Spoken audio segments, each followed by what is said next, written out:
Welcome back to my cooking channel. Today we're going to make an Asian fusion, which is a little bit Asian and a little bit my interpretation. So instead of boring you, I prepped ahead carrots, celery, bell pepper, a little bit of garlic, and some ginger. What I like to do, because we don't have the huge flames that an Asian restaurant has, I like to soften these a little bit, and I usually put them in the microwave for 3 to 4 minutes. But what I want to do is I want to show you how nice this garlic press works. And I'm going to come over here and grab some garlic. Now, this is a olive grabber, but I find this thing works for pickles, garlic, all kinds of things. And this is sort of a pickled garlic that my daughter gave me, but she won't tell me the secret. So we're both going to have to bug her to get the recipe for it. So by putting the garlic into the press, as you press it, it comes through. And then what you want to do is you want to take a knife and scrape it off. Now, the other thing is when you pull this around, you can see there's a membrane that didn't come through, which is good because it's like the membrane on an egg. It's chewy and you really don't want it in your dish. So when you push this, it's real easy to get this out. So that flattens it, and then you just pull it, and there's the membrane right there. And in this dish, I like to use 2 of these. So one more. Into the, actually 3.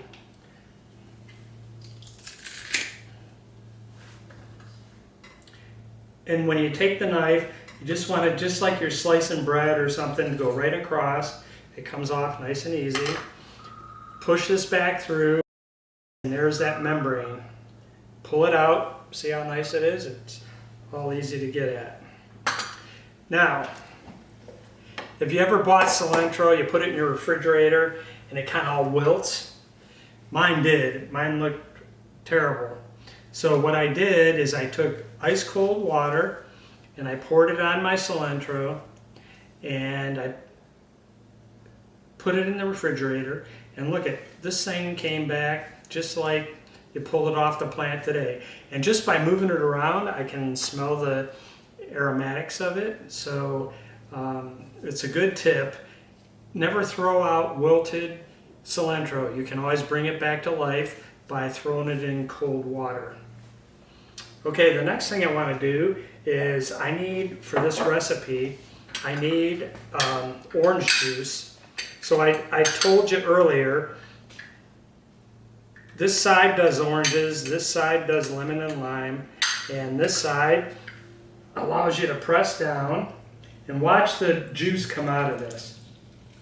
It's fantastic. So I need a whole orange for this. And sometimes you got to cut it down a little bit to get it to fit in, but that's okay. And you want to make sure it's skin side up. And then press down. It sure beats rocking on one of those old-fashioned glass things. I just got 2 more to go. That's how it looks. Squeeze it down.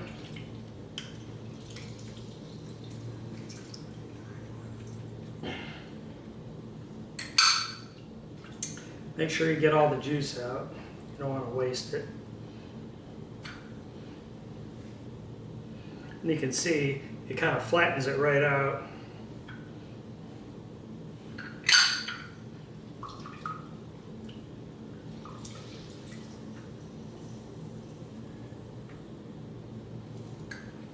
Okay, next we're going to do assembly and cooking.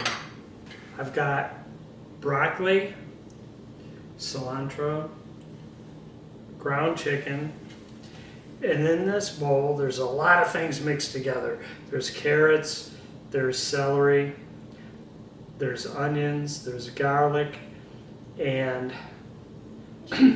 I put these in a little bit of water. I steamed them in the microwave for about 3 minutes to soften them up. I have cilantro, and I've got honey. I gotta showcase this because it's my favorite, but it's Melinda's mango habanero sauce. It sounds, really hot because it says habanero, but at the end of the day, this is kind of sweet with a little bit of spice, but it adds a nice flavor to the dish. Okay, so here's what we're gonna do. The first thing we're gonna do is brown the meat.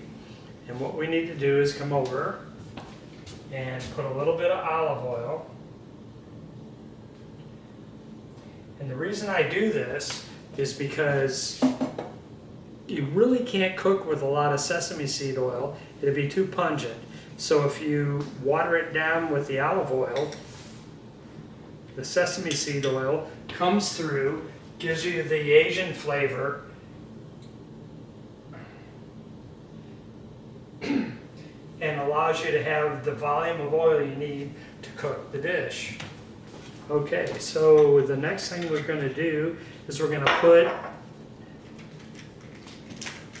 the chicken into the wok. While that's heating up, I'm going to walk you through a couple of the things. Okay, so you see the broccoli, we steamed it and we cooled it down so it's a really nice color. We got all the other vegetables ready to go. I picked out enough cilantro, which is right here. And to complete this dish, we're going to use a little bit of Grand Marnier, a little bit of honey, my favorite hot sauce, which is Melinda's Mango Habanero. We already used the sesame seed, and we should be getting ready to cook right now. Okay, what I put in this is basically olive oil and roasted sesame seed oil. The thing we want to do is just right now brown the meat, and then the vegetables have all the herbs and spices in it.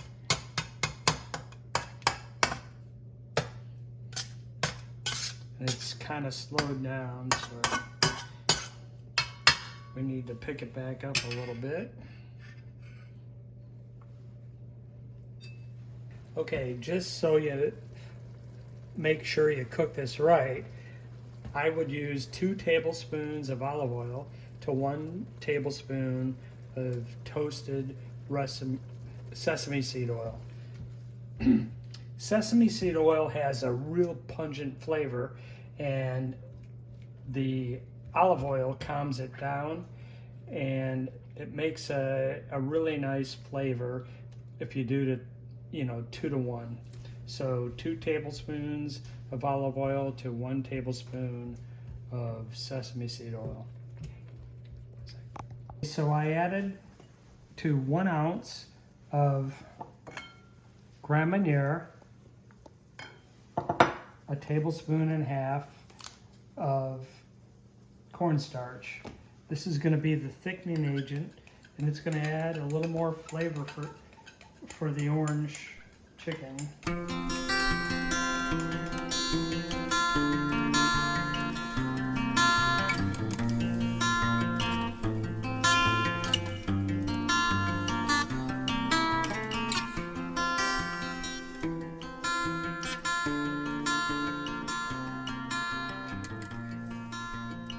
Okay, we're back. We've been cooking for a while, and if you look, all the vegetables are cooked and ready to go. They've been thickened, and this took about 30 minutes. And the next thing we want to do is we want to add the cilantro.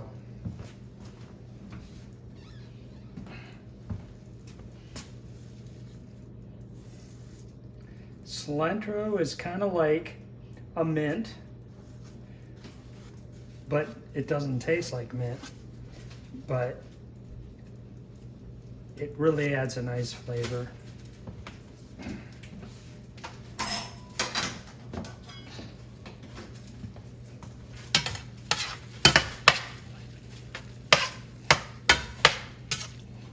So we mix it around. I've got it thickened. I added a teaspoon of cornstarch with a little bit of water and Grand Marnier. Grand Marnier was about 1 ounce, and that thickened this up.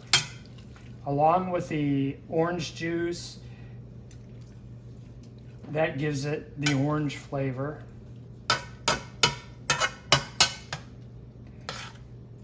Okay, so we're ready to plate.